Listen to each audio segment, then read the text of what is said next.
बिस्मिल्लाहिर्रहमानिर्रहीम। अस्सलाम वालेकुम all my dear students, hope you all are fine. तो प्रीवियस लेक्चर में हमने डिस्कस किया था टी स्क्वायर और ड्राइंग बोर्ड के बारे में। तो हमने ये चीज़ मेंशन की थी कि ड्राइंग बोर्ड जो होता है वो किसी भी शीट को, ड्राइंग शीट को होल्ड करने के काम आता है। और उसके बाद हमने टी स्क्वायर बताया था कि टी स्क्वायर ये भी एक ड्राइंग इंस्ट्रूमेंट है जो हॉरिजॉन्टल लाइंस बनाने के काम आता है। हॉरिजॉन्टल लाइंस वो लाइन होती हैं वो 0 डिग्री या 180 डिग्री पे जो बनती है, बिल्कुल सीधी, जैसे स्ट्रेट लाइन होती है। और उसके बाद हमने ड्राइंग बोर्ड के पार्ट्स जो थे डिस्कस किए थे, जिसमें स्क्रू था, बैटन्स थे, और उसके बाद स्ट्रिप्स थी, और उसके बाद एक वर्किंग एज थी। ये बात आप नोट कर लें कि ड्राइंग बोर्ड की जो लेफ़्ट साइड वाली एज होती है वो हमेशा वर्किंग एज होती है, या उसको हम एबोनी एज भी बोलते हैं। उसमें हम टी स्क्वायर का स्टोक जो होता है फिक्स करते हैं। उसके बाद with the help of T square हम लाइंस बनाते हैं। लाइक मैंने आपको एग्जांपल दिया था, ये देखें, ये हमारा एक बोर्ड पड़ा है और उसके बाद हमने ये स्टोक जो है ये ड्राइंग बोर्ड की वर्किंग एज में जो है फिक्स किया है, या एबोनी एज में। और उसके बाद ये क्या है, ब्लेड है टी स्क्वायर का, जिसके थ्रू हम हॉरिजॉन्टल लाइंस जो है बना सकते हैं। हॉरिजॉन्टल लाइन हम कैसे बनाएंगे, जितनी भी हमें मेजरमेंट चाहिए वो मेजरमेंट इस स्केल के ऊपर मौजूद होगी। जब आप ड्राइंग प्रैक्टिकल करेंगे तो आप देखेंगे कि इस स्केल के ऊपर रीडिंग आपकी मौजूद होगी या मेजरमेंट मौजूद होगी। फिर आपको जितनी भी लाइन बनानी है वो आप इसको बेस रख के आप बना सकते हैं। लाइक यहाँ से अगर आप पेंसिल को खींचेंगे तो ये ऐसे ये राइट तरफ जाएगी और स्ट्रेट लाइन आपकी, या रिकॉर्ड स्ट्रेट लाइन आपकी बन जाएगी। ये बात नोट कर लें कि टी स्क्वायर जो होता है उसका जो ब्लेड और स्टोक होता है उसकी जो एंगल होती है, ये वाली एंगल, ये आपकी 90 डिग्री होनी चाहिए। ये एंगल आपकी 90 डिग्री होनी चाहिए। ब्लेड और स्टोक की एंगल जो है वो 90 डिग्री होनी चाहिए।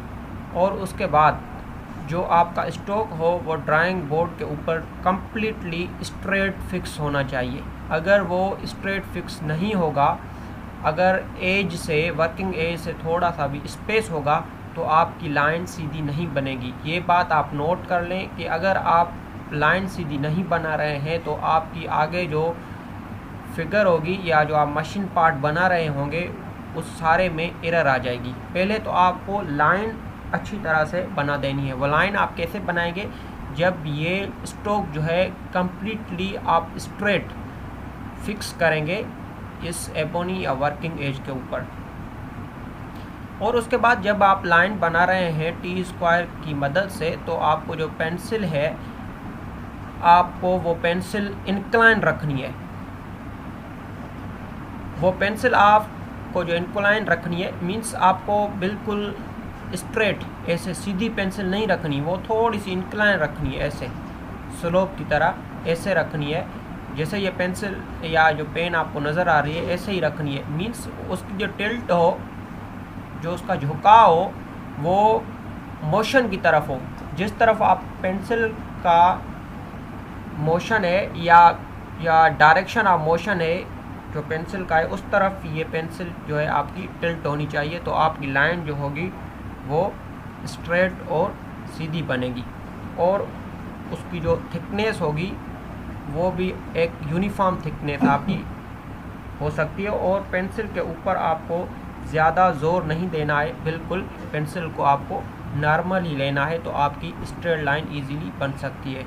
और उसके बाद टी स्क्वायर के अगर हम और यूजेस देखें तो टी स्क्वायर को बेस रख के हम वर्टिकल लाइंस भी बना सकते हैं। जैसे यहाँ पे टी स्क्वायर के ऊपर हमने एक सेट स्क्वायर रखा है, ये सेट स्क्वायर है, ये जो आपको ट्राइंगल नज़र आ रहा है ये सेट स्क्वायर है। ये भी एक ड्राइंग इंस्ट्रूमेंट होता है जो मुख्तलिफ लाइन बनाने का काम आता है, लाइक वर्टिकल लाइन। जैसे आप वर्टिकल लाइन आपकी कैसे बनेगी, जब आप इस टी स्क्वायर के ऊपर ये सेट स्क्वायर बिल्कुल स्ट्रेट रखेंगे तो यहाँ से पेंसिल जब आप ऐसे ऊपर की तरफ खींचेंगे तो आपकी स्ट्रेट लाइन या जो वर्टिकल लाइन है वो बन जाएगी। तो अब हम आते हैं बोर्ड की क्लासिफिकेशन को, कि बोर्ड को क्लासीफाई कैसे करते हैं, उनकी साइज़ कितनी है और उनकी जो डेजिग्नेशंस हैं वो कितनी है। अगर हम स्टैंडर्ड साइज़ देखें बोर्ड्स की तो 5 तरह के बोर्ड्स मौजूद होते हैं इंडस्ट्री में, या आपका कोई भी वर्कशॉप है तो उसमें पहले जो सीरीज़ आती है वो आती है B0 की। ये जो बोर्ड है इसका नाम होता है, इसकी डेजिग्नेशन क्या होती है, B0 होती है। उसका जो डायमेंशन होता है वो होता है 1500 बाय 1000। मींस B0 जो आपका बोर्ड होगा वो उसकी जो लेंथ होगी, मींस लेंथ में बता रहा हूँ कैसे, मींस यहाँ से लेके यहाँ तक जो उसका फासला होगा वो 1500 mm होगा, मिलीमीटर्स। और उसके बाद जो उसका ये वाला फासला होगा यहाँ से लेके इस कोने से लेके इस कोने तक वो होगा 1000 mm। मींस ये जो आपका बोर्ड बन जाएगा वो बन जाएगा 1500 बाय 1000 mm का, जिसको आप नाम देंगे एंटीक्वायरियन बोर्ड। उसके बाद दूसरा जो बोर्ड हमारा आता है वो आता है B1। उसकी डेजिग्नेशन क्या होती है, B1। उसकी जो साइज़ होती है वो होती है 1000 बाय 700। उसको आप कहते हैं डबल एलिफेंट। 1000 बाय 700 कैसे, मीन्स उसकी जो लेंथ होगी वो होगी 1000 mm और उसकी जो विड्थ होगी वो होगी 700 mm। उसके बाद अगर आप देखेंगे तीसरे नंबर पे तो आपका बोर्ड आ जाता है B2। उसकी जो साइज़ होती है वो होती है 700 बाय 500 mm, जिसको आप एम्पीरियल बोर्ड भी कहते हैं। उसके बाद आप अगर B3 देखें तो B3 की जो साइज़ होती है वो होती है 500 बाय 350। मीन्स उसकी जो लेंथ होगी वो 500 mm होगी और उसकी जो विड्थ होगी वो 350 mm होगी। उसको आप हाफ एम्पीरियल भी कह सकते हैं। और उसके बाद लास्ट जो आपका बोर्ड आता है वो आता है B4, जिसकी साइज़ बहुत ही कम होती है, एक मिनी बोर्ड होता है। तो उसकी जो लेंथ होती है वो होती है 350 mm और उसकी जो विड्थ होगी वो होगी 250 mm। मीन्स ये जो आपका बोर्ड बन जाएगा वो बन जाएगा 350 बाय 250 mm का, जिसको आप क्या बोलेंगे, क्वार्टर इम्पीरियल बोर्ड। तो ये आपको सारे नाम जो हैं याद रखने हैं कि डबल एलिफेंट या इम्पीरियल या हाफ इम्पीरियल, क्वार्टर इम्पीरियल या एंटीक्वायरियन बोर्ड की जो बोर्ड का डायमेंशन होता है वो क्या होता है और उसकी डेजिग्नेशन क्या होती है। अगर मैं आपको कहूँ कि आप बेटा B1 बोर्ड लेके आएँ तो B1 बोर्ड आप समझ जाएं कि डबल एलिफेंट टाइप होता है और उसका जो डायमेंशन होता है वो होता है 1000 बाय 700 mm।